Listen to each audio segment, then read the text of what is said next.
Bienvenue.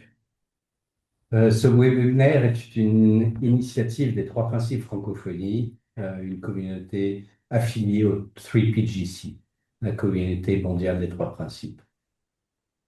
Notre but, c'est simplement de partager une compréhension qui transforme la façon dont on vit notre expérience humaine, celle que Sydney Banks a découverte. Une compréhension qui nous amène à notre bien-être naturel, à notre résilience et à une sagesse qui est présente en chacun de nous. Nous vous invitons à écouter avec un esprit tranquille, donc rien à analyser, rien à débattre, juste laisser les mots résonner. C'est encore plus important dans les vidéos de Sydney Bank. Restez curieux et si des questions montent, posez-les à partir de cette curiosité-là. Vous pouvez nous suivre sur Facebook, Instagram, Spotify ou YouTube pour découvrir nos autres contenus. Et si vous avez des idées ou des sujets à nous proposer pour un prochain webinaire, n'hésitez pas et on prendra ça en compte. Voilà. Donc, je, la vidéo qu'on va faire cette fois-ci, c'est une vidéo qu'on a traduite en étant du sans forme à la forme. C'est un petit peu difficile à traduire. Et c'est une vidéo de Sydney Bank euh, qui est intéressante. Donc je vous la lance tout de suite et puis on en discute derrière.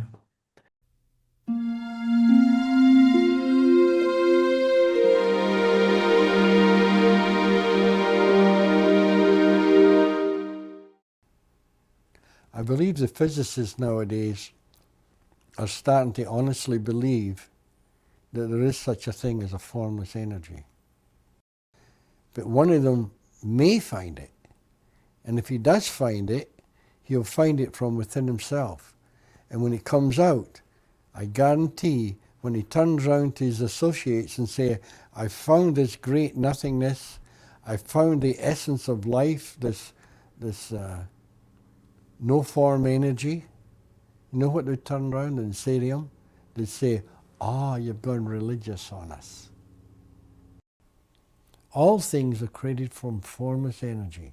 From this formless energy comes creation. The formless energy takes form and we call it matter. And that's what life is. It's matter. All matter, no matter what the form is all basically stems from the same spiritual energy. That's why if you took, no matter if it was a stone or water, air, no matter what element it was, you take it and you really refine it and it'll go down to the same spiritual energy. Because that's what life is, spiritual energy. It's a great illusion, the divine illusion. This is where a lot of your Indian gurus will talk about the great illusion. That's what they're talking about. The formless is formless, period. Non-existent to us. As for death, you go back to this formless state, this heavenly state. Everybody.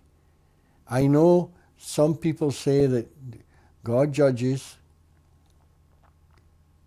and you've got to go through this judgment on death. I can assure you that is not true. If you have a God that's non-judgmental and pure love, I'd like to know who is going to judge you. And on death, you go from the physical to the great nothingness. The great nothingness is nothing. There is nothing. It's just a void. It's just zero. No judgment. I would argue I wouldn't argue, but I would discuss this to the day I die, that there is no judgment. And this puts a lot of fear in people. I don't know who brought this out originally, who was going to judge, but to me, it was put there for fear. And if you can take this fear away, it takes the fear away of life and death. Because it's non-judgmental. And that's exactly what I'm talking about, non-judgmental. That is absolutely, when I went through this experience, you know how they say you've got to die to live? Well, that's what I'm talking about. The experience I went through was the experience of death. I know that. But it wasn't a physical death, it was a spiritual death. And when you have a physical death, you're gone, that's it, it's finished. But if you have a spiritual death, what they call a spiritual death, you're here to tell the tale about it. And that's what I'm doing. I remember the first time I ever got a glimmer of this. I wasn't one to go to awareness groups, not at all. I knew nothing about them. And somebody suggested that Barb and I go to a place called Cold Mountain and just off Vancouver Island, because there was some incredible doctor from New York was going to be there. And I thought, well, he might be able to help Barb and I. So I went, and it was disastrous. It was really disastrous. Everybody was fighting. They were going back in the past, cursing and swearing at each other, and I thought, wait a minute, we're better off than they are. And I was just about to leave, and that evening, this young fellow came up to me and he said to me, you know, Sid, the other evening you told me that you were an insecure person. He says, and I've never heard such nonsense in all my life. Now, what I heard was beyond the word. And what I heard him say was, there's no such thing as insecurity, it's all created from thought. That's what I heard. So I got all excited and I said to him, have you any idea what you just said? And he said, of course I do. I don't make idle chatter. And I knew he didn't, because he had just told me 10 minutes prior to that how insecure he was. So what happened was, I got this inspiration, I got this knowledge all of a sudden coming to me that most of my insecure problems were all created from thought. And I was so excited, for 3 days and 3 nights I didn't sleep. Because I was falling in love with the world. Not with my wife, not with my children, but with the world. It was a universal love. And I lay in bed night after night, and beautiful, it was really beautiful, because all this wisdom was coming into me. And on the third night, my late wife and I and the children decided to go to see the grandma in Salt Spring. We got over to Salt Spring, we were sitting in the kitchen that evening, and I was reading the Sun paper. And I heard the two ladies talking in the kitchen. And I listened to them, and this is the first time I realized what cosmic humor was.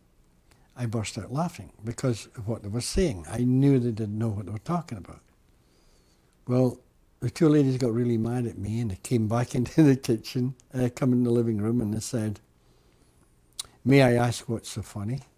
And that made me laugh even more. And about 5 minutes went by, and the two ladies were sitting in the living room, and I stood up to try and get off the hook, so to speak, because I knew I had two women mad at me. And I went to talk to them, and instead of talking to them, I swung round and I looked out the picture window, and it was this, I was sucked down a tunnel. Then there was white light all round about me buzzing. I was in the center of this white buzzing light, and right there and then I knew I had realized the true meaning of God. Nothing great, just the meaning of God. At the same time, I realized the true meaning of mind and God being the same. And I thought, oh, That's what people have been trying to teach since day one. That's why they've got churches all over the world. This is what the psychologists and therapists of the world have been trying to look for. And right there and then, I started to cry. I turned round to Barb and I said, I'm home, pet, I'm free. I've made it. I've conquered this world. This means to say that you and I will be traveling all over the world, helping people. There'll be people from all over the world come to see us, and there'll be millions of people getting healed, not through me, but through these other doctors and therapists. And it started to happen. I could no more explain it to you than fly at the moon. All I can do is give you a rough account of what happened. And all I'm saying is very simple realization, the true realization of what God really means. And what God really means is to me, is the energy of all things, whether in form or formless. When it's in form, we call it creation. When it's formless, we call it spiritual. And we are all spiritual beings turned into form. Now, if I had gone back into my old friends and said to them, look, I just realized the secret to mind and whatever, they would have thought I was crazy. So I didn't say anything at all. But the change in me was so drastic, they honestly thought I'd had a nervous breakdown because I was talking so strange. And I had to go along with that. I live in a totally different world now than I did right up until I was 43 years of age. And here I am, 68, and I'm still trying to give it out. And I'll give it to anybody in the world that wants it. I've tried every way I think possible. Well, actually, it wasn't what I expected. I thought it was so simple, what I'd realized, that I could just go to any psychologist and tell them, or any preacher and tell them, and they would realize what I was talking about. But it wasn't like that at all. It was the extreme opposite. It was like sticking a pin in a tiger. And I calmed down a while, and for 10 months I really did nothing but just look and see what other people were doing. And after the 10 months were finished, I never expected to leave my work, because I'd been there 14 years. And one Friday I was working away, and all of a sudden I realized I have to go to Salt Spring. I have to leave, there's no doubt. So I went in and phoned my late wife, Barbara, and she agreed, and I put in a month's notice and came here. And everybody thought I was crazy because I had no money. I had no way to support myself, but I knew deep in my heart, I had the faith, I knew that everything would be okay. And I didn't know how it was going to go out, I didn't know anything about it. Then from nowhere, people started to come from all over the world.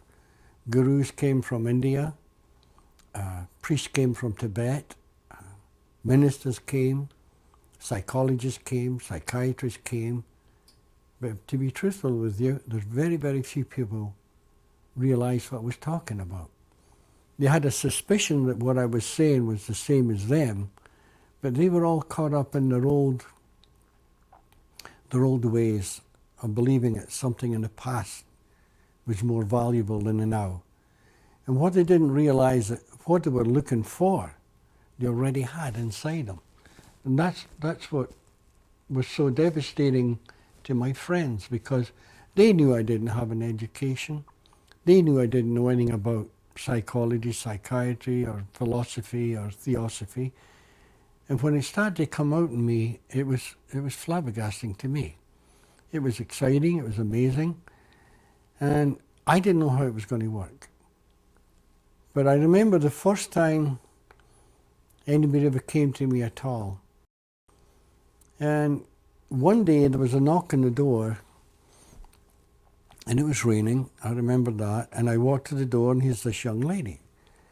And she said to me, "Are you Mr. Banks?" And I said, "Yes." She says, "Well, I hear tell you can help people." And I honestly thought she had the wrong Mr. Banks. And I said, "I'm sorry, you must be mistaken. You must be meeting someone else." And she repeated, "Are you Sid Banks?" And I said, "Yes." She says, "Well, it's you. It's you I want to see." So we asked her in, and she told us all these horrible tales about her past. And I remember saying to her, the first time in my life it ever happened, "Well, dear, I'm not a therapist, and I don't want to talk to you about your problems. That's up to the doctor. But just listen." And whatever I said, I don't know what it was, but it was very, very spiritual. And within no time at all, that doctor went back to her, that girl went back to her doctor and said that she didn't need him anymore, and thanked him, because she just realized all her problems were created from thought. And that was it. And that was probably 23 years ago. And that lady's still in beautiful condition, because it's a world of thought. It's a psychological world. It honestly is. It's a psychological world. We all see through our own psyche. And it's a world created from divine thought, because that's what life is. It's a divine thought suspended within the boundaries of time and space and matter. That's what life is. And we go through this life via our own thinking. That's why we're thinkers. And if you can honestly see the connection between what I call the three principles: mind, consciousness, and thought. These three principles together create our reality in life. Absolutely, that is the missing link that psychology, psychiatry, and a lot of therapists throughout the world have been searching for since day one. They are the missing links: mind, consciousness, and thought. Mind is the universal intelligence of all things. Consciousness gives us the ability, the power of universal consciousness gives us the ability to see and react to creation. And thought is the universal power that we use to guide us.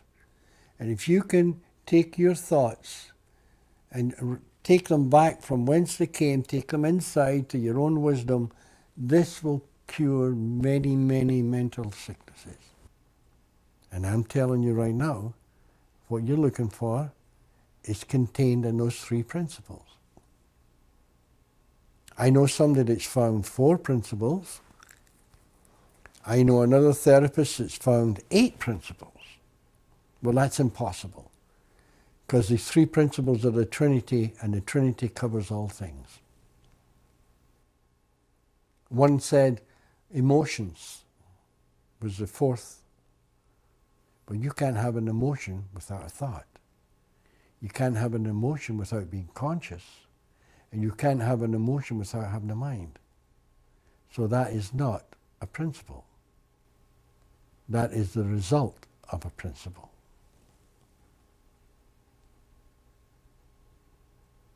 That's why I wrote that book, The Missing Link. Because I heard that those people would come out with those ridiculous statements that there was 8 principles. And that's why I wrote it, to make sure it went going black and white before anything was lost. I hear other people taking thought and they cut it into segments. And one person says 8 segments are the perfect amount. Why I came with that idea, I don't know. But you can't break thought into a segment, because thought, divine thought, has no form. How can you cut no form into segments? Now what they're talking about is what they're doing with their thoughts. You have an angry thought. You have a sad thought. You have all these you have a jealous thought, you have a spiteful thought. They're all created from divine thought. Divine thought you cannot, it's just a power. It's a gift. See, we all work from those three same components, mind, consciousness, and thought, plus our free will. That means to say you have the freedom to use those components as you wish, to think as you wish, to see as you wish, to feel as you wish. You're a free agent in this world called life. And that's why everybody varies. We all use the same three principles, but the free will is the variation. That's where the difference comes in. And some people say, well, they don't have a free will. Of course they do.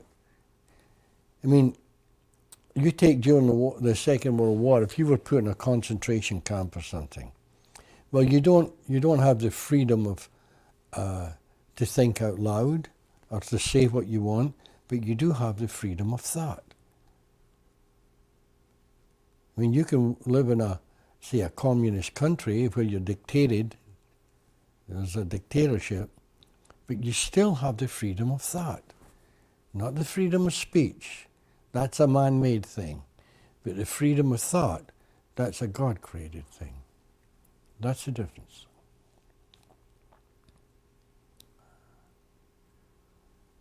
It's simplicity. Everybody looks for something complicated. They want to try and figure out why their marriage isn't working. What went wrong? Where did they go wrong? Why did they go wrong? And they've got all these different complications, these coming in, and they try and analyze them and figure them out. No. All you have to do is to realize your thoughts are creating what you see. It's a world of thought. It truly is. I mean, I still have my past, and I remember good days and I remember bad days. But I don't let the bad days control me now. Whereas right up until this experience, that's what was happening. This is why I was an angry person. I was disappointed with life.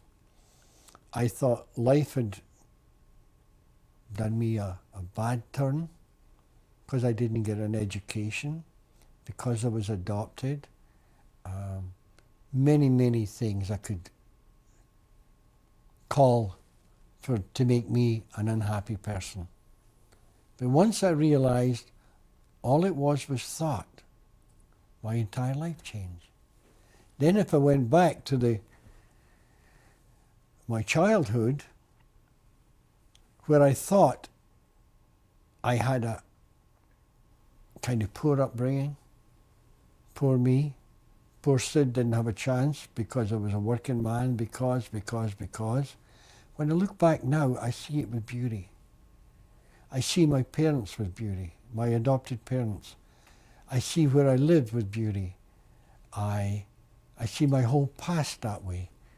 And because I see that, I've uncontaminated myself from the past.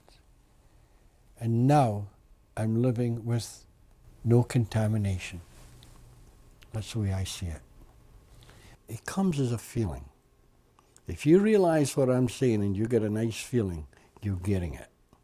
That feeling is the positive proof that you're getting it. Now, I've had people, I'd be giving a lecture and someone would say they didn't understand what was being said, but it felt good. Now, I'd say to them, well, that's it. You found it. You found that nice feeling.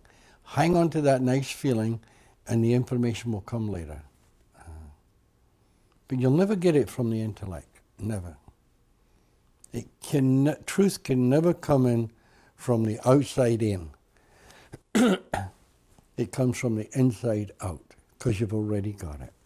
And if you look at the words of the wise from the beginning of time, no matter who you think it is, they're all saying the same thing. Look within. There lies the answer you're seeking. It's inside. It's that innate mental health that everybody in the world has, if they can get their own personal thoughts out the way. Now I know that a lot of people will say, well, consciousness. I've been at conscious raising groups, you know, they'll tell you that. But what they become conscious of is the mess the world is in, and that is one stage too late. You've got to find what is causing the trouble throughout the world.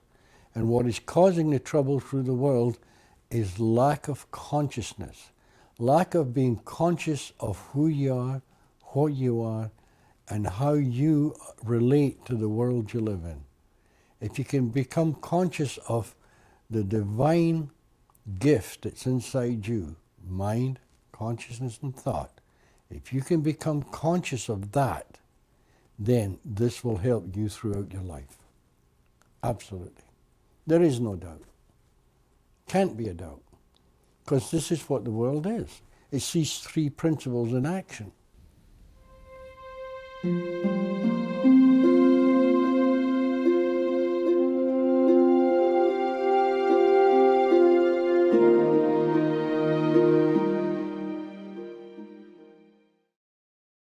Très bien. Moi, ce que ça m'a rappelé, c'est la manière dont on crée notre expérience moment par moment. Euh, L'esprit qui le fuel et la pensée avec laquelle on crée notre expérience dans le moment présent et cette conscience qui nous permet d'avoir conscience du fait qu'on est en train de penser, qu'on est en train de créer ça. Et j'ai l'impression que c'est le premier niveau de conscience, c'est d'arriver à voir qu'on est les créateurs de cette expérience dans le moment. Et ce qui me touche aussi, c'est le fait que ça se passe sans arrêt. Et c'est 20 fois par minute. On est sans arrêt en train de créer avec notre pensée et d'avoir l'expérience de ce qu'on crée. Euh, Quand il parlait d'avoir dépassé son passé, ça aussi, c'est de voir que dans cette création qui est instantanée, qui se passe sans arrêt, on ramène des pensées sur le passé et d'un seul coup, on a l'expérience de ce passé qu'on ramène et de comprendre qu'on est les créateurs de notre expérience dans le moment présent. Euh, Ça nous permet d'avoir cette distance vis-à-vis de ces pensées qui sont des pensées du passé, nous libérer complètement de ça. Ça, c'est des choses qui... En fait, je me suis rappelé que c'est euh, cette notion de temps, quand on est en train de suivre un processus de pensée qui peut de temps en temps prendre 10 minutes. Et dans ces 10 minutes-là, en fait, on est tout le temps en train de créer, pendant ces 10 minutes, on est en train de créer quelque chose qui a l'air d'être continu. C'est toute l'énergie qu'on met sur un processus de pensée particulier et et on met de l'énergie là-dessus, on met de l'énergie et puis ça nous semble d'être long, de durer 10 minutes et dans ces 10 minutes, en fait, c'est toujours tout ce qui se passe, c'est ce processus qui est un processus en temps réel où on crée notre expérience et on en a l'expérience. On crée notre expérience, on en a l'expérience. Et tout ça, c'est fuelé par Mind, qui est l'énergie de vie qui alimente en fait notre système, hein, qui nous vit, qui nous crée.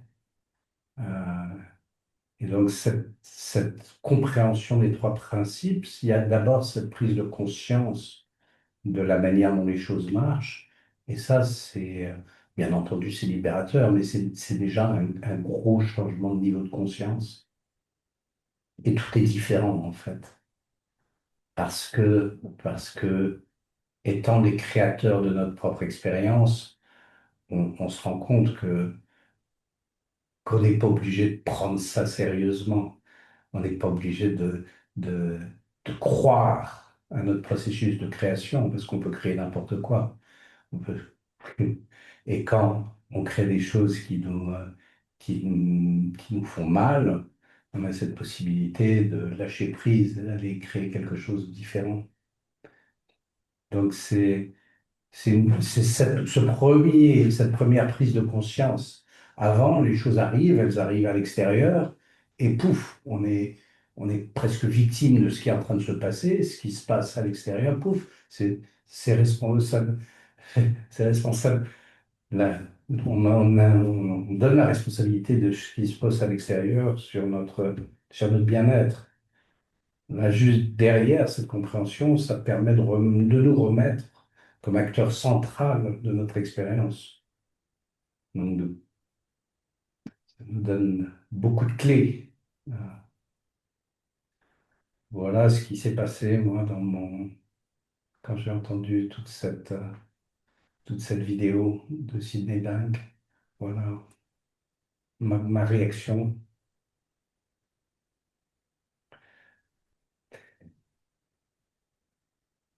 Alors, oui, ben, le webinaire est ouvert. Et n'hésitez pas à exprimer votre ressenti et à poser des questions.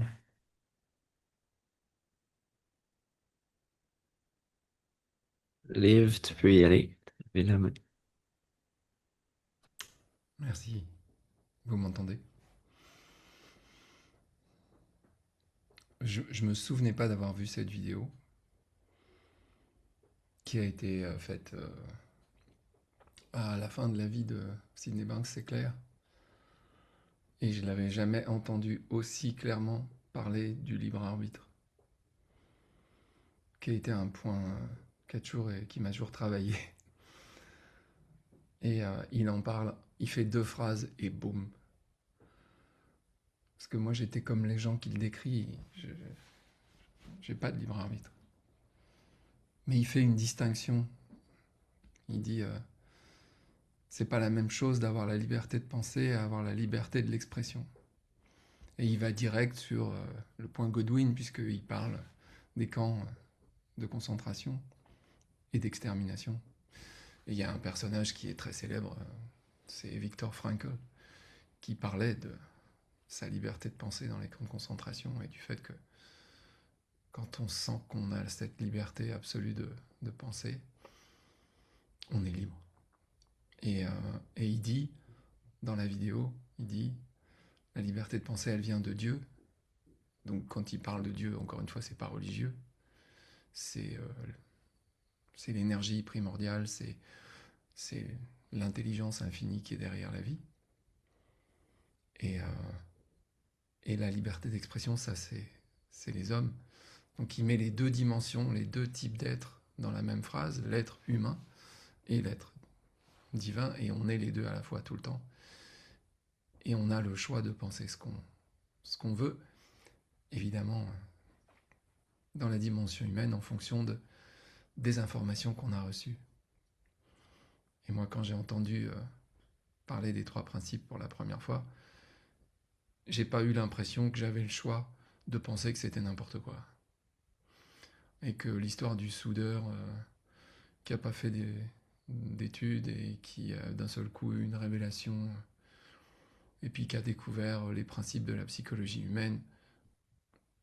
Attends, on va pas me faire avaler un truc pareil. Je suis français, je suis cartésien, la science est ma religion, je m'en rends pas compte, mais qu'est-ce que c'est que ces conneries? Et il a tapé dans le mille et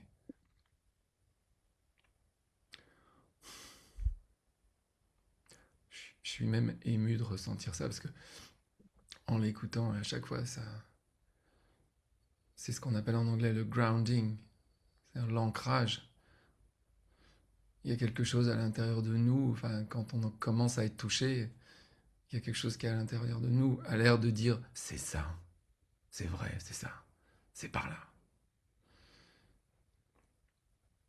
Et là, ce soir, en écoutant juste Sydney Bank parler, j'étais là. Oh, wow. Quand William James, non, comment il s'appelle, oui, je me souviens plus du nom de ces pionniers de la psychologie américain, avait dit le jour où on aura découvert les principes de la psychologie humaine, ce sera une découverte aussi révolutionnaire que quand l'homme a découvert comment il pouvait maîtriser le feu, bah on est là, voilà, on l'a. Ça mettra peut-être des siècles à rentrer dans, dans l'esprit de chaque humain. Mais je pense que Sydney Banks a mis à jour quelque chose d'incroyable. Et je voulais partager ça.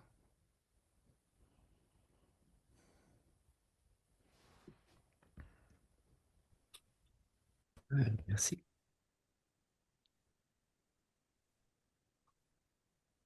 S'il y en a d'autres personnes que ça inspire, qui ont l'élan de partager.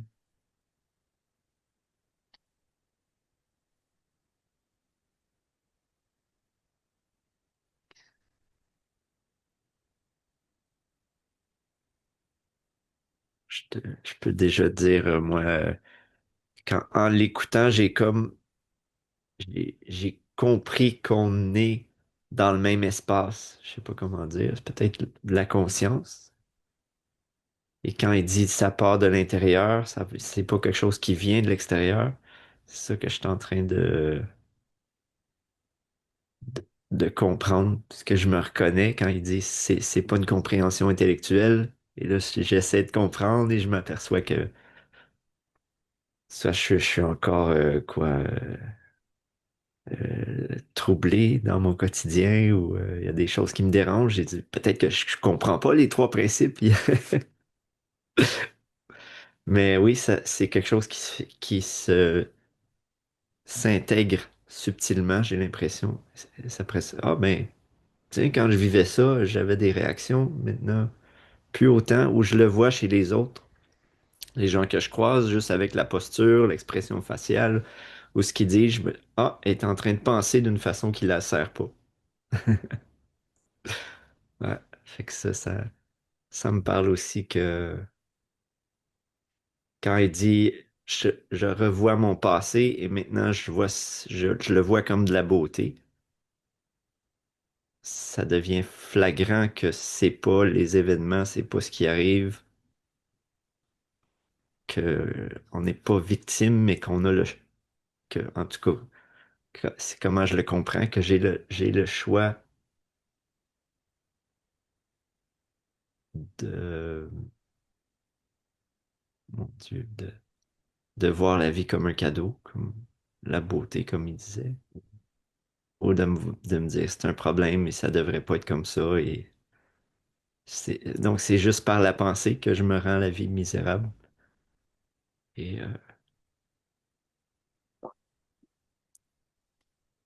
fait que je suis content de voir que j'arrive à me laisser toucher, que les trois principes ouais, c'est un peu comme se laisse infuser et qui ils vont peu à peu donner une saveur à mon expérience de la vie. Alors c'est ça, merci.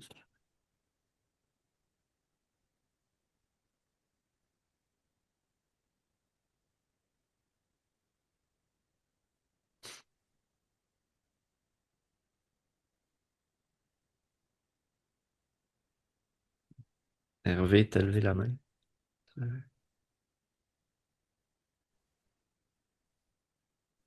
Oui, en fait, c'est le titre de la vidéo euh, qui est du sans forme vers la forme ou de l'informe vers la forme.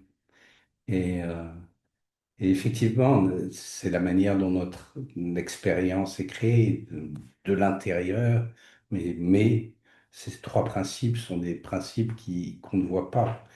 On voit juste les résultats. Donc cette énergie, la conscience, la pensée, tout ça, c'est pas des choses qu'on voit. Et on est fait comme ça, on est fait pour voir vers l'extérieur.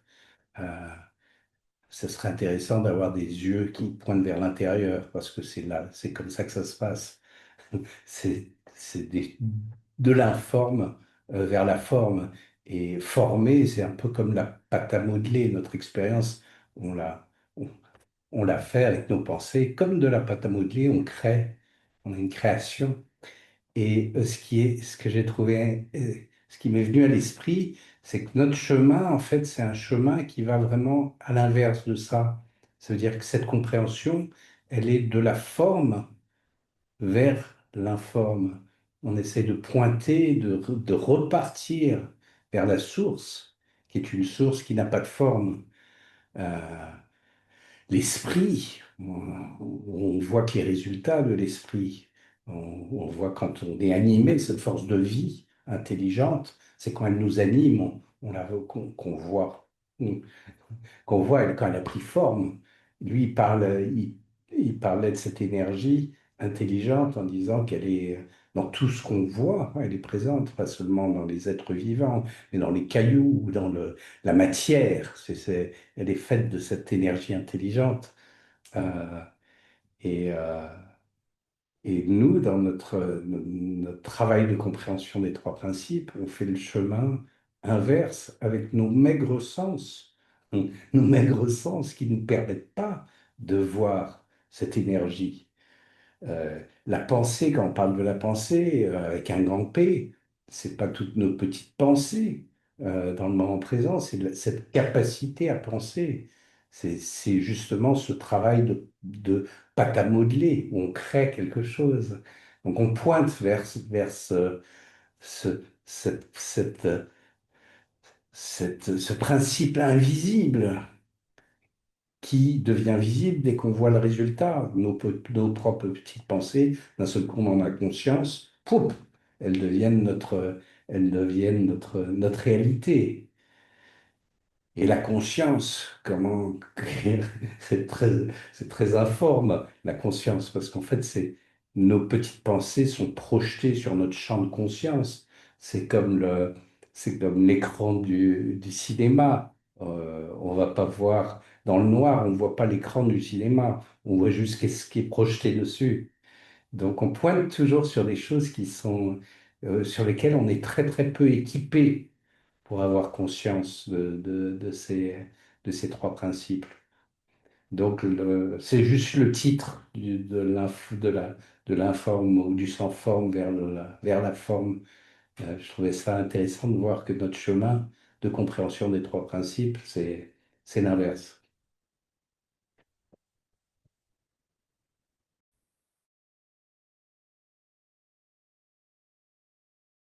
Oui. Merci Hervé. Karina, tu peux prendre la parole.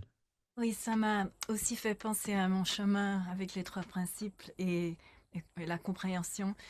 Et il disait, on va jamais l'avoir de l'intellect. Et j'avais vraiment des difficultés à m'éloigner de mon intellect euh, et oui, de regarder sans essayer de comprendre, de comprendre. Et il dit, ce qu'on cherche, on a déjà à l'intérieur de nous. Ça m'a frappé de nouveau. Et je me rappelle au début quand on disait, mais regardez à l'intérieur. Je me suis dit, mais ça veut dire quoi ça?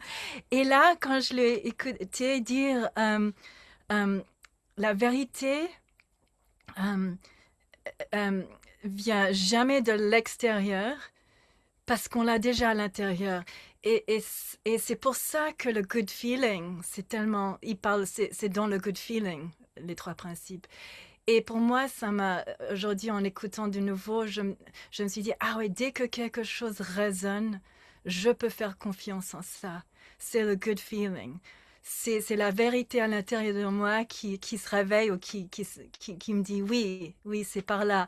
Et je dois rien faire plus que ça parce que les insights, ça va venir si c'est pas dans le moment même. Et donc ça m'a vraiment touché de l'écouter de nouveau. Voilà ce que je voulais partager.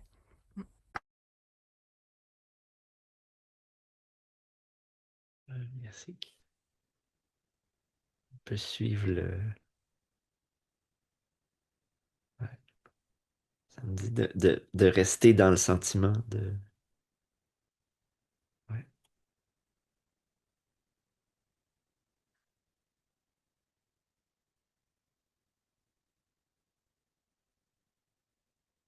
Je sais pas si. d'autres personnes qui veulent partager. Alors, je vais lever ma petite main et ma petite voix parce que ma petite main virtuelle marche pas, mais j'ai trouvé absolument aussi inspirant tous les partages qu'il y a eu jusqu'à maintenant et que la vidéo. J'étais dans un espace de silence qui me donnait envie d'y rester. C'est pour ça que jusqu'à maintenant, j'avais envie de rester dans le silence. Mais ce qui me vient maintenant et que j'avais envie de souligner, c'est que, enfin, ça m'est arrivé comme phrase, on croit que le monde est matière et le monde est mental, dans le sens que on a toujours vu l'extérieur comme quelque chose de bien solide, qui était responsable de toutes les misères qu'on pouvait vivre. Et tout d'un coup, Sydney Banks nous suggère, mais le monde qu'on croit matière est créé de toutes pièces par le principe de pensée. On crée notre univers, on n'est pas victime, on n'est pas pris en otage, on le crée de toutes pièces. Et ça a quelque chose de tellement libérateur parce que il y a eu l'exemple de la pâte à modeler, mais on peut prendre toutes les activités créatives, que ce soit la peinture ou la sculpture. Quand on regarde ce qu'on a créé, si ça nous plaît pas, bah, on repasse une couche de peinture dessus, on change quelque chose et puis on passe à autre chose. On se lamente pas devant une toile en disant Mon Dieu, qu'est-ce que j'ai fait? Ma situation est désespérée. Et donc dans la vie, tout d'un coup, on a cette baguette magique qui nous permet d'effacer les choses qui ne nous plaisent pas, pas comme on mettrait un pansement sur une plaie pour ne pas la voir et prétendre qu'elle n'a pas existé, mais parce qu'on réalise que si maintenant il y a quelque chose qui nous blesse, c'est seulement par le souvenir qu'on a réveillé, c'est seulement par une pensée qu'on utilise de façon mal avisée. Et ça nous donne une liberté incroyable, comme l'a dit Liv avec Viktor Frankl dans les camps de concentration, de voir que quelqu'un qui a connu la réalité d'un camp de concentration peut parler de liberté. Je crois que c'est une sacrée leçon. Et il y a un autre point qui a attiré mon attention dans cette vidéo, c'est quand il a parlé de jugement, de l'absence de jugement. On nous a bien dit qu'il y aurait un jugement dernier, qu'on allait passer à la casserole suivant ce qu'on a fait pendant notre vie.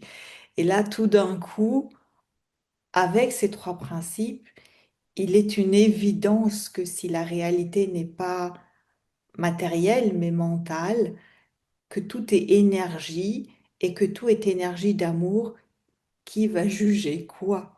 Puisqu'on ne peut pas segmenter les choses. Et tout d'un coup, toute la notion de jugement tombe et avec elle, toutes les peurs, ou plutôt la peur, parce qu'après, nous, avec nos pensées personnelles, on segmente ce sentiment-là en disant la peur de l'inconnu, la peur du jugement, la peur de ne pas être à la hauteur, la peur de réussir. Mais en fait, la peur est au singulier parce que c'est le sentiment qui va après prendre forme, du non-forme à la forme. Et tout d'un coup, euh, ça donne un beau coup de gomme à tout ce qui nous fait peur. Alors oui, forcément, il y a encore des nuages qui passent et qui assombrissent notre réalité, mais ce que moi j'ai ressenti dans mon parcours, c'était beaucoup d'aisance. On vit ce concret de toutes pièces, on a l'outil pour pouvoir effacer, remonter à la source et remodeler quelque chose exactement comme on le fait avec une pâte à modeler. Une fois qu'on a fait quelque chose, ça devient un peu dur si on le malaxe plus.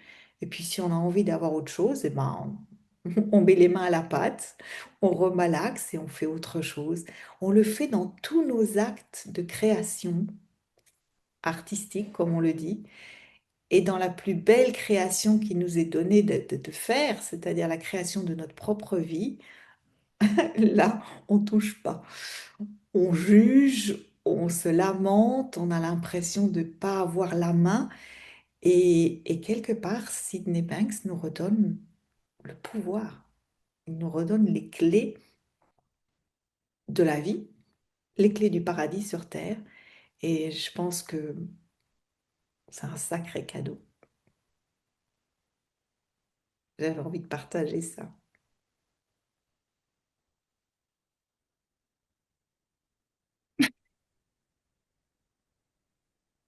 Je lève la main. Je ne sais pas comment on lève la main, mis à part comme ça.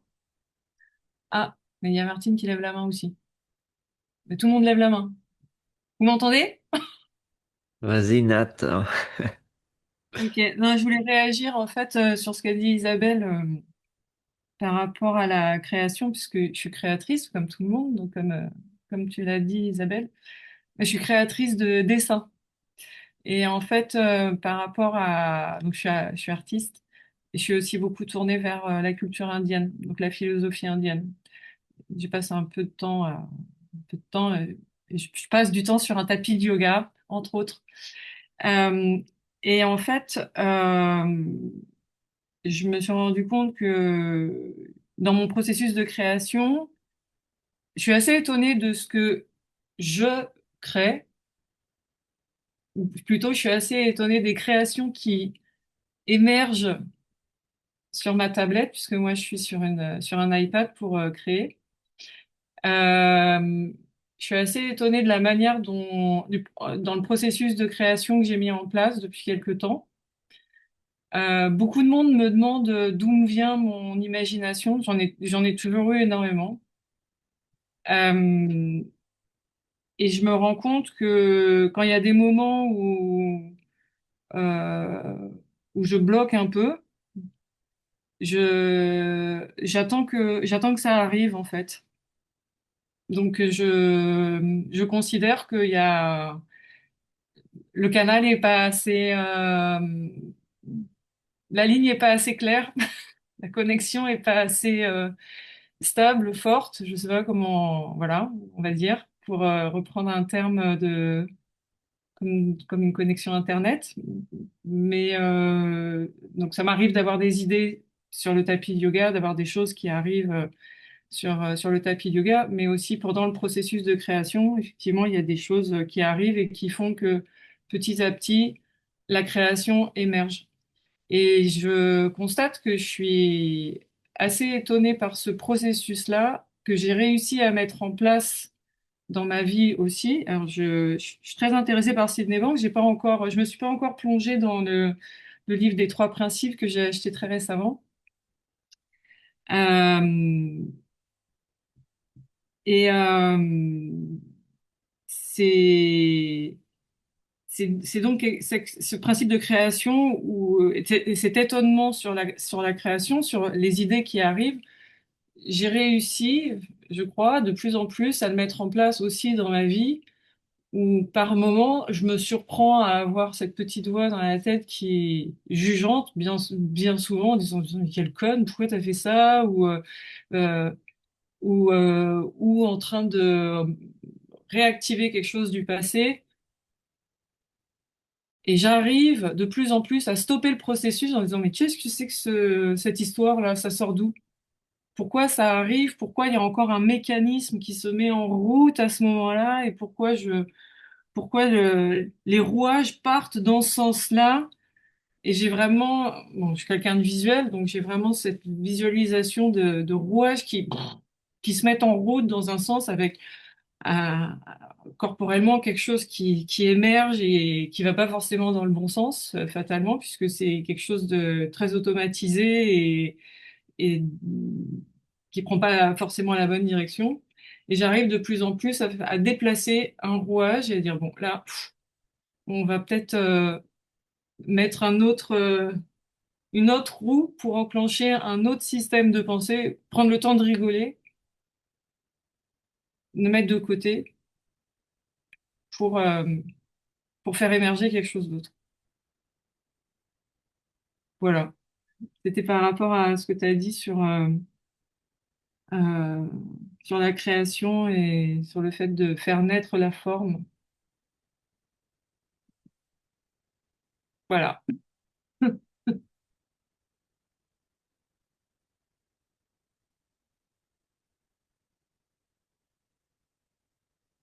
Je crois que Liv aussi avait levé la main. Est-ce que tu veux parler avant moi? Non, c'était pour te laisser la place parce que j'avais déjà parlé. Toi d'abord et je passerai après. OK. Moi, je voudrais revenir sur la notion de jugement.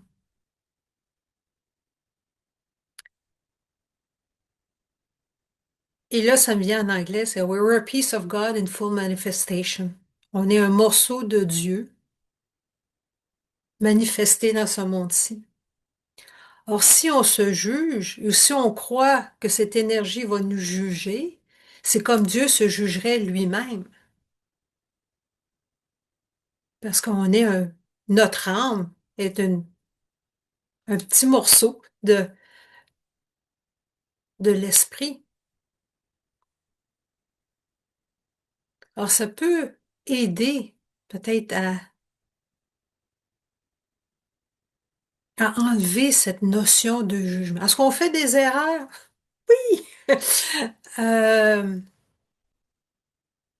mais on n'est pas obligé d'en rajouter une couche en disant, euh, comme disait Nat, je suis donc bien, je suis donc bien épaisse, niaiseuse, stupide, à quoi j'ai pensé. Mais de juste réaliser qu'on est des êtres humains, puis que des fois on se fait prendre par la pensée, mais sans en rajouter et sans avoir peur du jugement dernier, comme la religion l'a si bien imposé. Quand mon fils est décédé, il n'était pas baptisé, et là les gens, oh mon Dieu, il n'a pas été baptisé, il va être pris dans les limbes. Je dis, mais non, c'est quoi ça? Euh, alors on n'a pas obligé. Fait que le jugement, moi j'ai bien aimé, je me rappelle pas où j'ai entendu ça, c'est comme, ça serait comme si Dieu se jugerait lui-même. Et ça peut peut-être aider à l'avoir, que ça soit plus léger sur les épaules. C'est tout.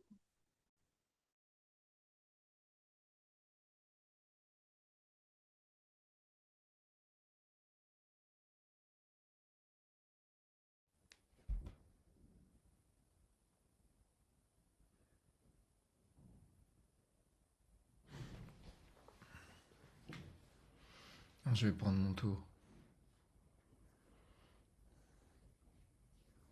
Merci Isabelle, merci Nat, merci Martine.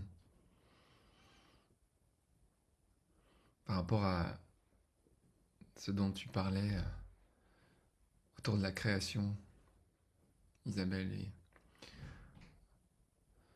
le truc qui me vient de plus en plus et que je me suis mis à radoter sur les réseaux, c'est cette idée que les événements sont neutres. Ce qui nous arrive, c'est neutre. Il y a une vidéo que j'ai vue passer ce matin où il y avait on va dire encore un professeur de sagesse qui disait la vie n'a pas de sens. Et c'est une bonne nouvelle, parce que c'est notre libre arbitre qui va lui donner le sens. On a le choix. On a le choix du sens qu'on va donner à ce qui nous arrive.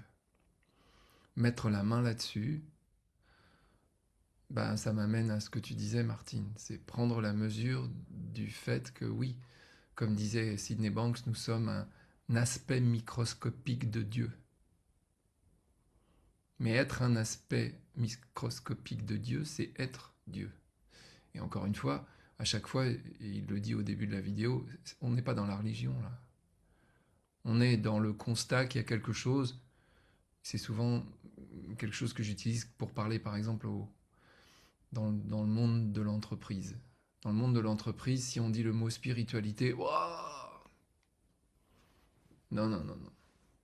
Alors je dis, bon, on va pas parler de Dieu, on va juste parler de quelque chose de plus grand que toi. Tu es d'accord qu'il y a quelque chose qui est plus grand que toi? Juste ça. T'es d'accord que c'est pas toi qui digère ta nourriture là. C'est pas toi qui fais ça. T'es d'accord que c'est pas toi qui transforme la nourriture que tu as ingérée en toi, ton corps. T'es d'accord? Bah ça a l'air d'être plus grand que toi. Parce que toi, tu sais pas le faire. C'est tout. C'est ça Dieu. Et, euh, et c'est tellement intelligent ça, qu'effectivement, on va pas se mettre à juger ça. Et quand on voit qu'on est ça, bah on arrête de juger. Et on découvre qu'on crée. Je crée mon expérience à chaque instant, en fonction de l'attention que je mets sur mes pensées. Et tu as dit un mot, Martine, que j'utilise plus. Et c'est très bien que toi tu l'utilises. On n'est pas dans le jugement, justement. Je suis pas en train de te dire que tu as tort, mais je dis juste le mot. Tu vois, faire des erreurs, bah même ça, je l'utilise plus. Pourquoi? Parce que c'est une création. Si je décide que telle chose que j'ai faite, ah, c'est une erreur, je suis en train de créer le fait que je peux faire des erreurs. Et erreur, je sais pas, ça me fait un drôle de truc. C'est pas un good feeling. Alors que tester, faire l'expérience, essayer, ah, et ça met le doigt sur le fait que le langage est créateur.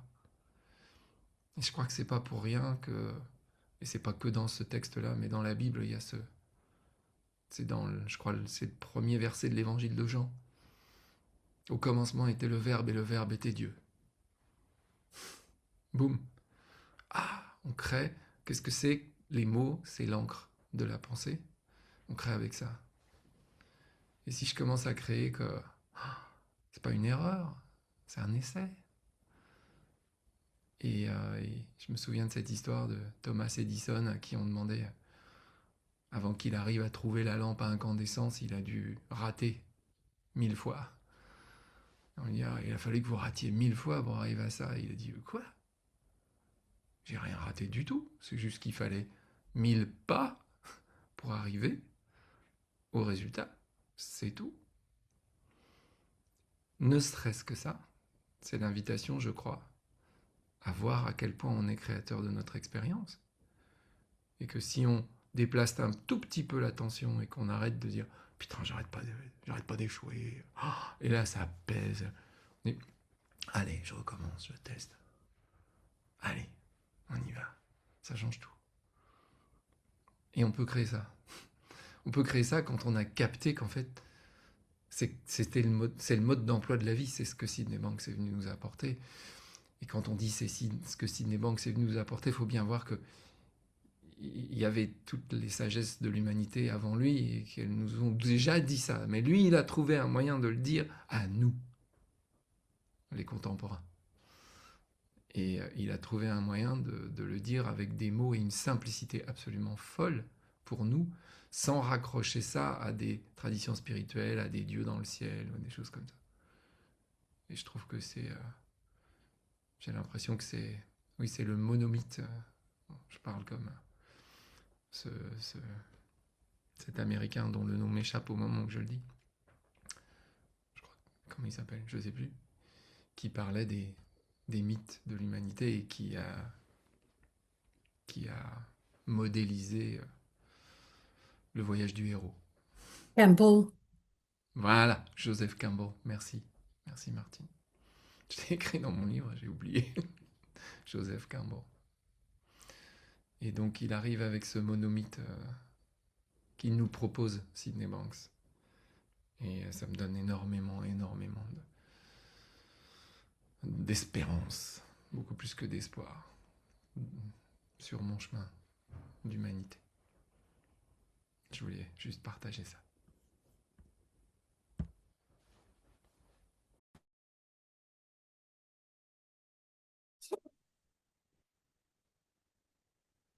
Merci.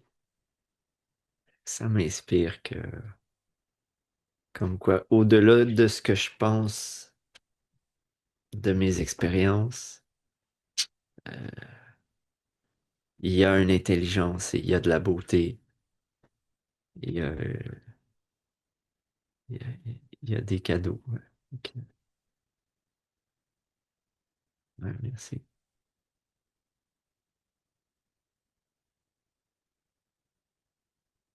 Est-ce qu'il y a d'autres partages?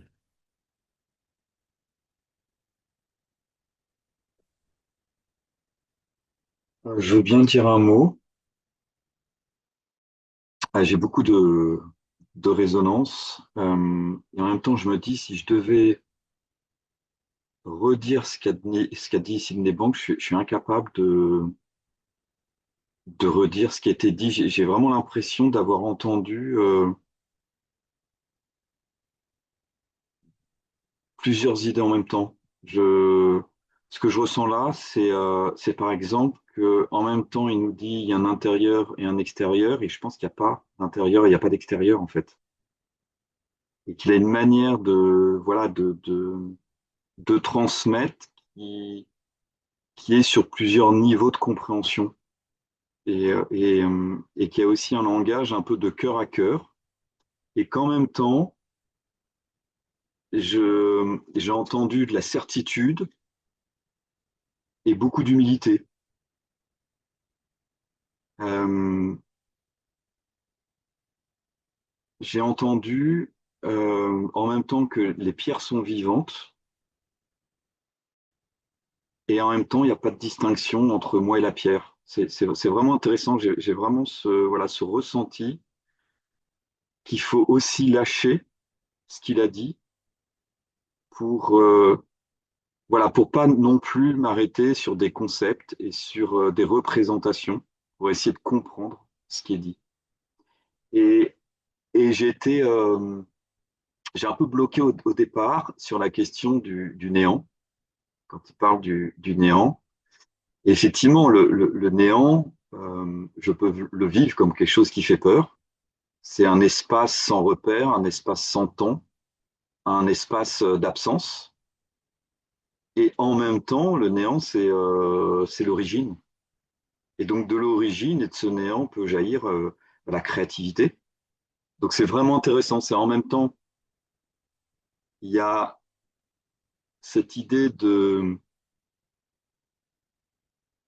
voilà, d'essayer de voir les choses telles qu'elles sont, notamment à travers les filtres de la pensée, et en même temps ne pas s'attacher. En tout cas, pendant tout son discours, j'ai senti qu'il me disait en même temps de ne pas m'attacher à ce qui était en train d'être dit, de faire voilà, ma propre expérience. Et ça, c'est intéressant. Et que ça peut fonctionner qu'à partir du moment où effectivement il y a une grande confiance dans le lâcher prise en fait et d'accepter de pas forcément comprendre et de pas en attendre voilà quelque chose qui serait le bonheur, la joie de vivre, d'être toujours dans quelque chose de vivant, mais simplement d'être. Et pour moi c'est voilà ce que je peux retrouver chez d'autres enseignants, c'est aussi cette capacité à être vivant et en même temps être détaché, voilà, pas d'attachement. Donc aussi une équanimité dans ce qui est vécu. Et voilà, je pense que j'aurais besoin aussi voilà, de revoir la vidéo et vraiment de plonger et vraiment ne pas être dans le mental, d'être vraiment dans l'ouverture. Et dans cette notion de néant, c'est aussi un espace où on inclut tout. En fait, il n'y a pas d'exclusion dans ce qui dit. C'est tout inclure, de rien exclure et pas d'attachement. C'est ce que je retiens là, ce que j'ai peut-être entendu. Je crois que c'est Linda Prensky qui avait mentionné qu'on peut écouter Sid comme on écoute de la musique. Parce qu'on essaie de tout comprendre intellectuellement. Euh, alors d'écouter Sid un peu comme on écoute de la musique. Et même Sid lui-même dit, si vous avez ce bon feeling, prenez dans le temps des cassettes, de prendre la cassette et de l'acheter. Parce que c'était le feeling qui était le plus important.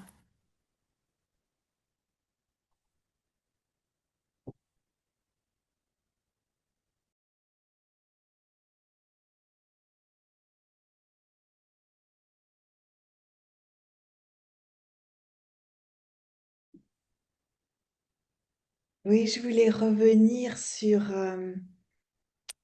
ce qu'a dit Manuel, effectivement, que Il y a tellement de choses qui sont dites dans cette vidéo, on a envie de plonger, de s'immerger pour voir par soi-même, sans passer par le mental, comme en général on a l'habitude de le faire. Et ça m'a rappelé au début de mon cheminement, où on se sent un peu démuni. On se dit, bah, si je peux pas faire confiance au mental, si je regarde à l'intérieur, si je dois explorer par moi-même, comment je sais où je vais? Si je me suis pas perdue, si je vais dans la bonne direction. Et c'est pour ça que je voulais revenir sur une chose qui a été quand même citée plein de fois, que ce soit par Martine ou par Karina et vraiment plus ou moins par nous tous. C'est on a une sorte de GPS ou une boussole. C'est-à-dire que Sydney Banks suggère qu'on ne prenne plus le fil de nos pensées comme un fil directeur, mais qu'on suive le sentiment de justesse qu'on peut avoir et qu'on connaît tous, le sentiment qui fait qu'on sait. Si on nous demande si on aime nos enfants, on va pas réfléchir, on va pas faire un raisonnement pour savoir si on les aime vraiment. On le sait. Si on nous demande si on veut un morceau de chocolat noir ou de chocolat blanc, il y a on sent le flot de la vie. On sait. On n'a pas besoin de faire une analyse ou une psychanalyse. Et quelque part, on sait toujours ce qu'on veut. On sait toujours ce qu'on sait. Simplement, on a été conditionné à ne pas nous fier à cette source de connaissances innées qui est ressentie par ce flot de vitalité et à suivre le fil de nos pensées. Et puis là, c'est vraiment le chemin inverse qu'on fait de la non-forme à la forme, c'est-à-dire retourner à cette énergie. Donc en fait, on a quelque chose, on n'est pas aussi démuni que comme je l'ai cru au départ, on a ce sentiment de vitalité, je dirais presque, qui est quelquefois par opposition au fait de suivre le fil de nos pensées, on s'emberlificote les pieds et on sent qu'on tourne en rond, on n'avance pas, on doute de tout. On se sent prisonnier quand on suit ce sentiment de vitalité qui est la source, non contaminée par nos pensées. C'est toujours quelque chose de vivifiant, qui a de la joie, qui nous donne un sentiment de liberté, de confiance en l'avenir, en demain, même si on ne sait pas de quoi demain sera fait.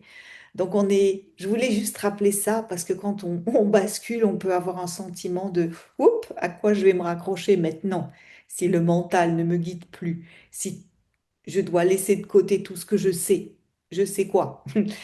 Ben, on sait suivre ce sentiment de vitalité, un sentiment agréable.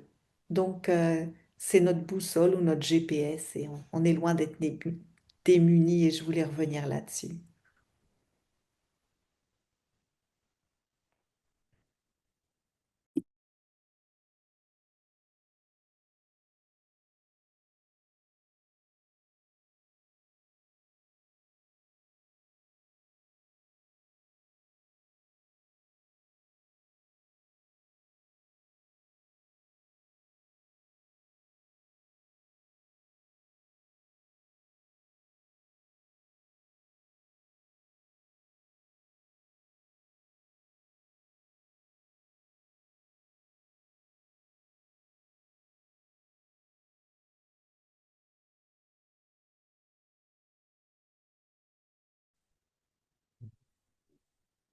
Il y a d'autres personnes qui veulent partager. Je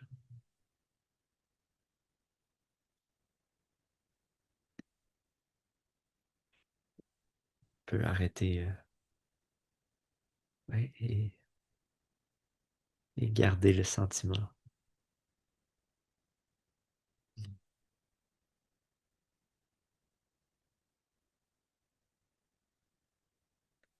Alors, bon, ben, si ça va avec tout le monde, je vais mettre fin à l'enregistrement. Alors, merci à tous de votre participation. Et notre prochain webinaire sera dans 2 semaines.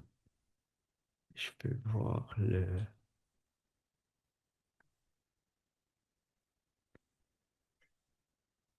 Je vais voir le thème dans quelques secondes.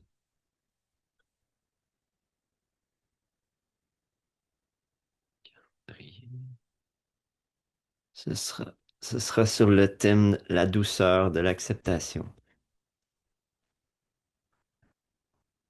Alors, profitez bien et je vous retrouve avec joie.